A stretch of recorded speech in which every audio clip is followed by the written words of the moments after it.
po yung top spots natin na pwedeng puntahan this Father's Day. So yun guys, lalong-lalo na this Father's Day, syempre babiyahe tayo, babiyahe yung tatay natin. Huwag nyo kakalimutan na syempre, reguluhan nyo din yan ng Apex Endurance natin or Excel Endurance. So ito mga boss, nako, favorite na favorite to ng mga tatay natin. Ano pa yung better way para pakita yung pagmamahal natin sa kanila na pagpapakita ng pagmamahal natin sa kotse din nila.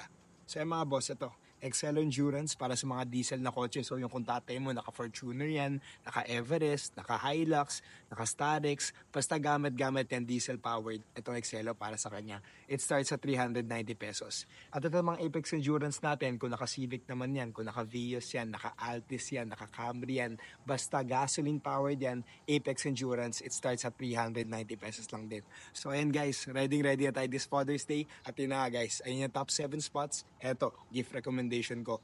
I-check out yun na yan sa Yellow Basket.